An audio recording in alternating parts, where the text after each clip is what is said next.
When did we start believing that if there isn't a photo, it didn't happen? That question sits at the center of a controversy now swirling around Erika Kirk and her late husband Charlie Kirk. Recently resurfaced footage from 2015 has reignited online speculation. Footage that was originally overlooked but now carries a very different weight. In the clip, Erika is seen on set for what appears to be a television project. The caption reads, "The perk of playing a young mom TV role. Hourly baby rentals."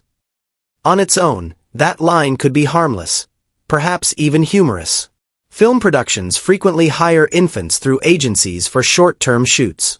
On many sets, babies are present only for minutes at a time, rotated carefully under strict regulations. Cast and crew often use lighthearted shorthand to describe what is, in reality, a highly structured professional arrangement. But in today's climate of online scrutiny, the phrase baby rentals has taken on a far more serious tone. And that's where the questions begin. Were the comments simply behind-the-scenes humor? Or has the internet built a narrative around a phrase that was never meant to be literal? More importantly, why are so many people willing to assume the worst? To understand the weight of those questions, we need to step back and examine not only the footage, but the timeline, the psychology, and the culture that turned a decade-old caption into a modern controversy. The timeline questions.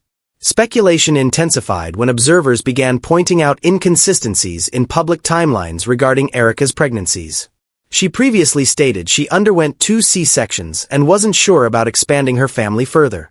After Charlie's death, however, she reportedly expressed a desire for a larger family, possibly 4 children. Is that contradiction? Or is it what many widows experience? A change in perspective after profound loss.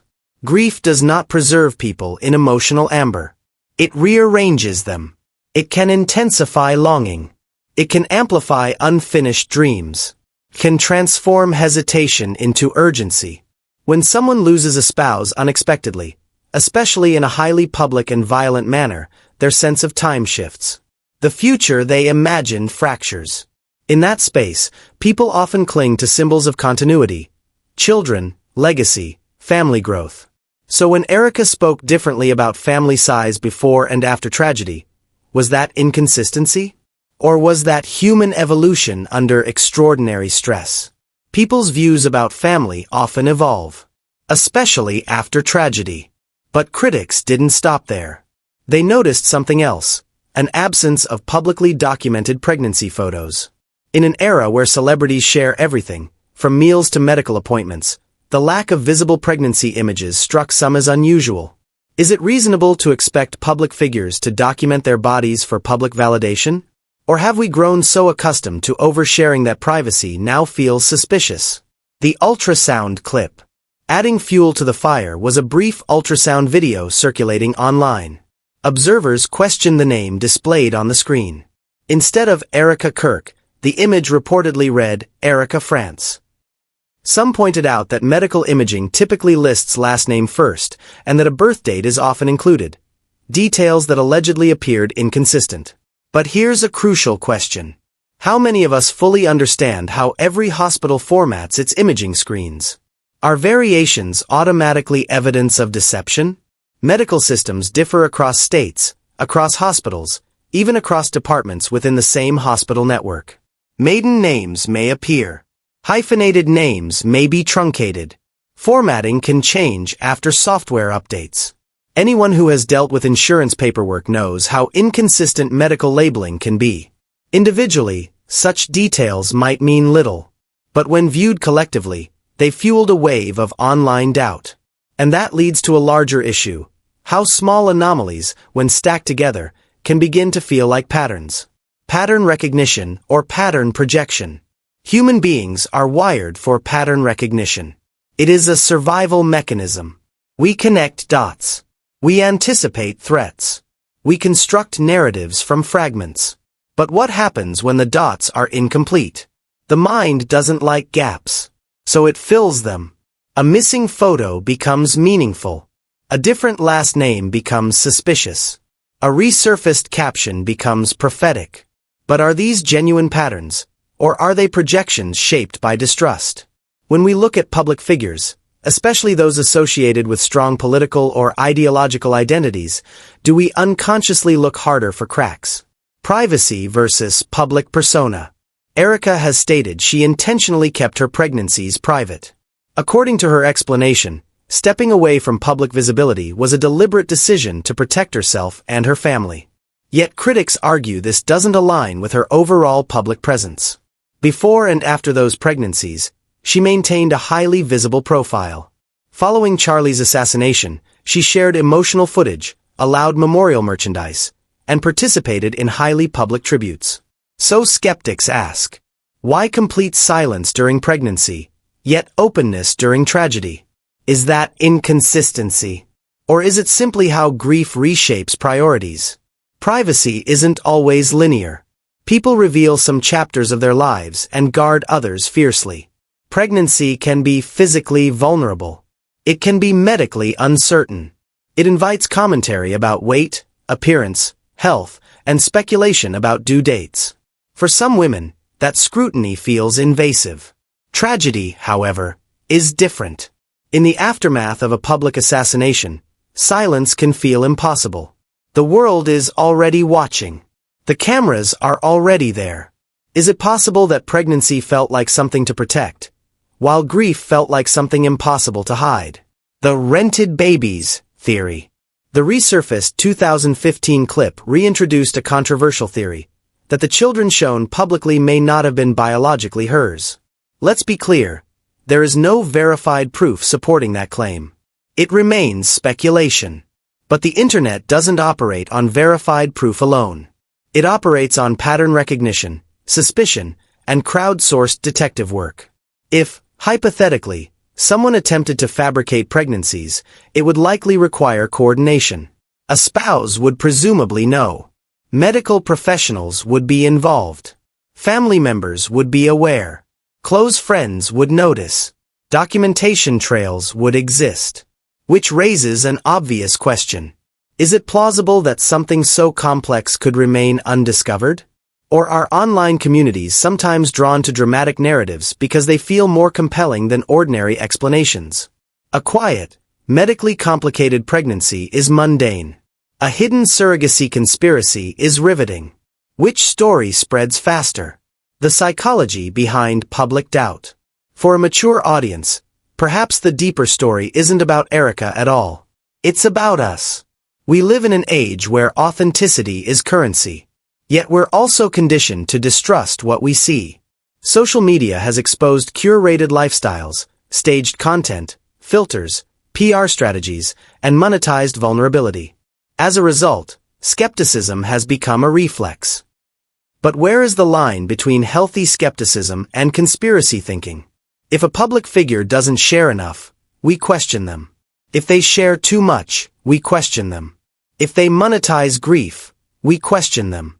If they remain silent, we question them. So what exactly satisfies us? Is it transparency, or is it control? Grief, branding, and modern celebrity. After Charlie's assassination, Erika's highly public mourning drew both sympathy and criticism. Some viewed it as raw and vulnerable. Others considered aspects of it performative. Here's the uncomfortable truth. Modern celebrity blurs grief and branding. When tragedy strikes a public figure, cameras do not switch off. Algorithms do not pause. Audiences do not disappear. In many cases, public presence is tied to income, influence, or advocacy. Is it possible to grieve authentically while also being aware of the camera? Can a widow share her pain publicly without being accused of monetizing tragedy? For those who grew up before the rise of constant social media documentation, this blending of personal trauma and public narrative can feel unsettling. But does discomfort equal deception? The missing photos question. The absence of visible pregnancy photos remains the central pillar of online doubt. Yet absence of evidence is not necessarily evidence of absence. Some women experience complicated pregnancies. Some step away from public life intentionally. Some do not feel comfortable sharing changing bodies. Some have experienced miscarriage before and guard early months privately. Some simply value boundaries. Should every public figure feel obligated to provide photographic proof of motherhood? And if they don't, does that automatically justify suspicion? What precedent would that set? Not just for celebrities, but for society. The cultural shift. For many in the 40 to 65 age range, pregnancy once unfolded within close circles. Family, neighbors, co-workers. There were no public bump updates, no weekly size comparisons, no curated reveal parties live-streamed to thousands. Now privacy itself appears suspicious. Have our expectations changed, or have our boundaries eroded?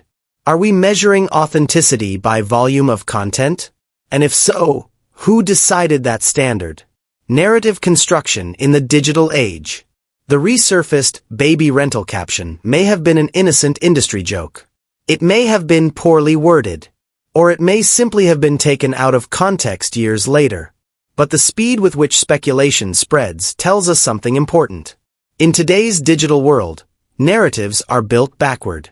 A single phrase is revisited, reframed, and retrofitted into a larger storyline. Old posts are excavated. Screenshots are magnified. Inconsistencies are charted. The human mind loves coherence. When fragments align, even loosely, they can create the illusion of a complete picture. But how often are we seeing the full picture? What responsibility do viewers carry in that process? Where does that leave us? At this moment, there is no confirmed evidence proving fabrication. There are only questions, inconsistencies as interpreted by online observers, and a resurfaced caption that has taken on new meaning. The internet may be wrong. There may be context we haven't seen. Or there may be details that remain undisclosed. But perhaps the most important question is not about Erika at all. It is about us. When did we begin requiring proof of every personal milestone? When did privacy become suspicious?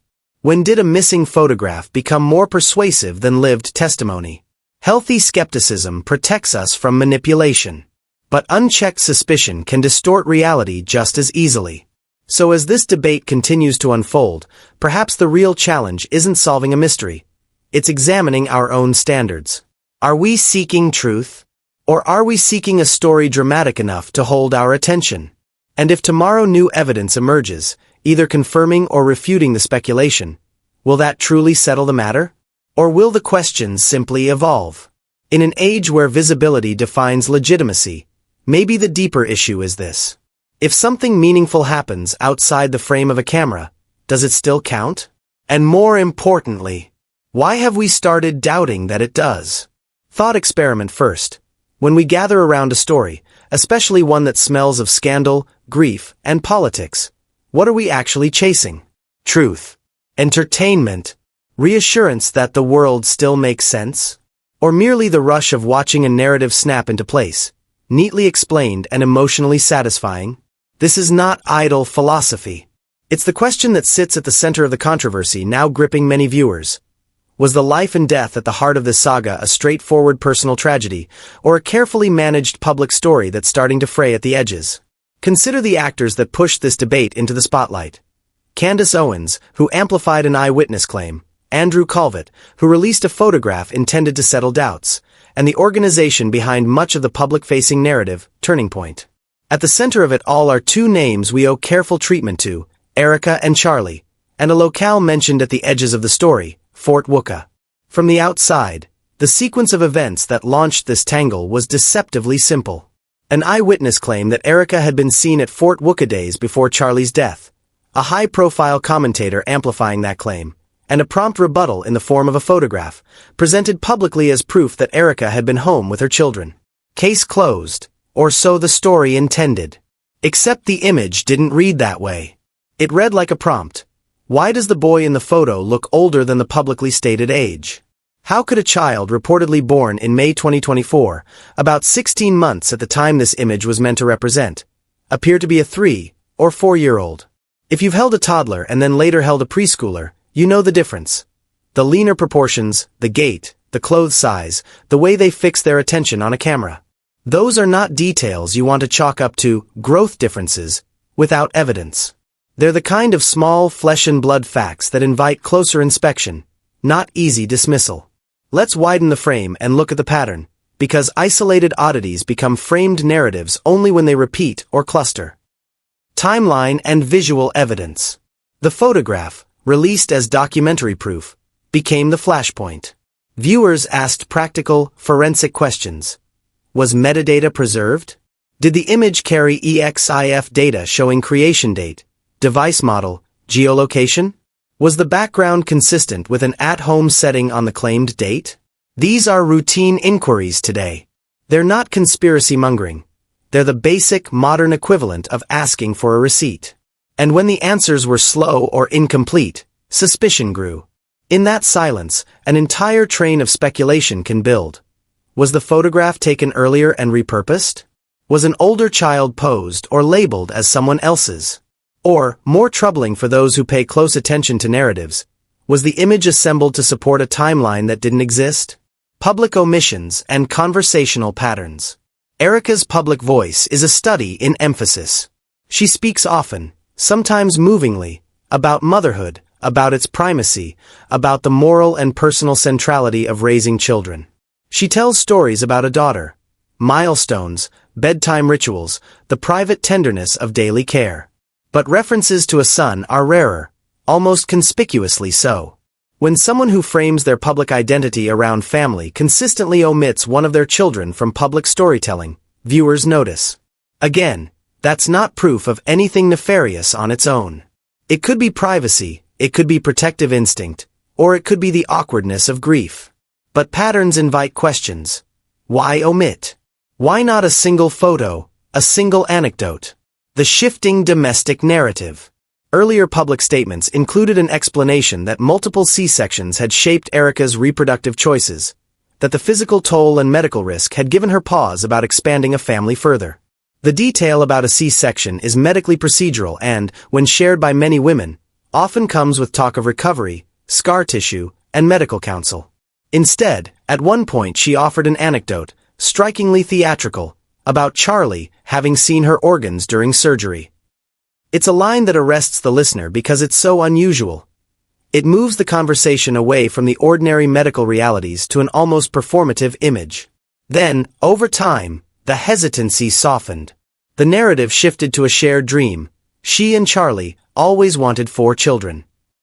That revision prompts a new set of questions. Did grief reshape memory? Did a communications team tighten language for public cohesion? Or was the original emphasis on surgical caution never the fulcrum it first appeared to be? Rapid professional pivot. After Charlie's death, Erika quickly assumed a high-profile leadership role within Turning Point.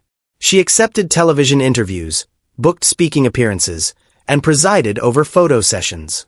The pace and scope of that public presence, entering executive life, stepping into a platform, clashed with the image she had been selling as a devoted home-centered mother who warned others against delaying family life for careers. It's possible to be both a devoted parent and a professional. It's possible to find purpose after tragedy in public work. But the juxtaposition, motherhood-first rhetoric and an aggressive national public schedule, left observers feeling the edges of the story didn't quite fit.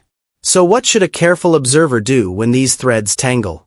Here are some concretely useful approaches that maintain skepticism without slipping into cynicism. Ask for primary evidence. If the child's age is central to an allegation, then the most straightforward fix is primary material. Original camera files, timestamp hospital records, witness statements that can be corroborated, or an official correction of the timeline. What would satisfy a reasonable person? A scanned birth certificate? Hospital intake records? A notarized statement? These are mundane, and yet they cut through noise. Distinguish motive from method. It's easy to leap from noticing a discrepancy to imputing a motive, e.g., they lied to manipulate public opinion. That leap can be premature. First, ask, what method would correct the discrepancy? Release the metadata or provide an explanation. Second, ask, who benefits if the public believes one version versus another? Clustered benefits don't prove wrongdoing, but they clarify why a story might have been shaped a certain way. Recognize the psychology of grief and narrative drift. Grief rewrites memory in real time. People reconstruct events to preserve meaning. A spouse who loved a partner may, in pain, reshape memories to protect the relationship's dignity or to bear a narrative that comforts supporters. That's human, not necessarily criminal. But when those reconfigurations intersect with political platforms and institutional power, the stakes shift. To make these abstract points concrete, imagine a few plausible scenes.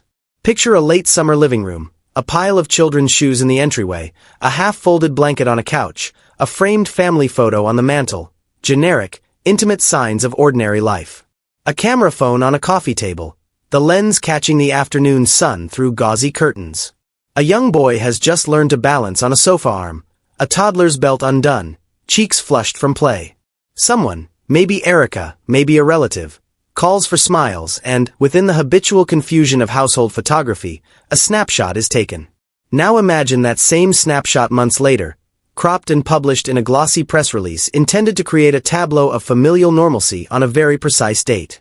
If the child photographed happens to be older than the official timeline, it might be an innocent mismatch. Someone used an older photo because it felt right, because it captured a sentiment of home. Or it could be a choice with greater intent. Which is it? Again, the evidence decides. Another scene. A televised interview after the funeral. Erika sits under studio lights, voice steady, telling a story of intimate family life. She keeps stories about the daughter at the center, smiling at recollections about ballet lessons or scraped knees fixed with kisses. She lacks the same cadence when asked about the son. Is that a sign of omission? Or is it the rawness of loss, the son's memories too fresh, photographs too private to share publicly? The ambiguity is thick.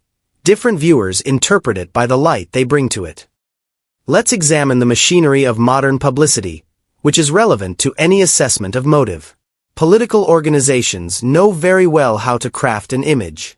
They hire photographers, PR strategists, and speechwriters who shape public moments for maximum impact. They choose frames that support a message, because messages are brand assets. When a private life becomes a public instrument, the line between authenticity and curation blurs. The ethical question is not whether a public figure has a team to manage appearances, that is almost always the case, but whether presentation is being used to mislead about foundational facts, like timelines or family composition.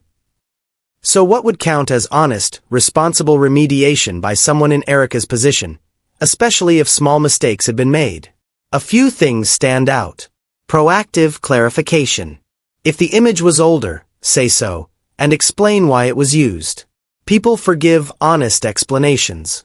Release of verifiable primary evidence, when privacy concerns are addressed. Saying, "We don't want to share private documents," is understandable. Saying nothing, however, invites suspicion. Independent verification when statements carry public importance. If a public narrative underpins political messaging, independent fact-checking or third-party attestations can restore credibility. What about the chilling alternative? That some or all of the family narrative was constructed with strategic intent. That's a heavy claim and must be treated with proportional care. If the marriage, the children, or the domestic backstory were fabricated or exaggerated to create moral credibility, the consequences are severe, ethical, reputational, and legal. It would mean that an entire constituency had been asked to invest emotionally in a story that was, at least in part, manufactured. The threshold for such a conclusion is high. It demands documentary evidence, corroborated testimony, or incontrovertible proof of fabrication. We should not lower our evidentiary standards in the face of compelling-sounding conjecture. There's another human dimension that's easy to overlook: the children. Regardless of the period's political heat, children are living humans whose privacy and welfare matter. Public speculation about their ages, their very existence, or their role in a political narrative can be genuinely harmful. Any investigation or public questioning should adopt a principle of minimal intrusion. Seek only the evidence necessary to verify facts and avoid gratuitous exposure of minors. We also need to consider the modern tools that can complicate the truth-seeking process. Digital images can be cropped, color-corrected, and reattributed. Deepfakes are now sophisticated enough to raise legitimate concerns. Metadata can be stripped. A timestamp can be altered. These are not hypothetical problems for a savvy public. They are structural realities of contemporary media. That's why demands for raw files and chain-of-custody explanations are reasonable in the face of divergence between claim and observable detail. At the same time, let's resist the seduction of pattern seeking that turns coincidence into conspiracy. Humans are wired to find meaning. We see shapes in clouds and cause in sequences. A person's private life changing in tone or detail after trauma does not automatically equal deception. Sometimes it equals human adaptation. If you're an engaged viewer, someone who has followed this controversy and wants to form a thoughtful judgment, here are practical criteria you might adopt to evaluate future revelations. Prefer primary sources over summaries.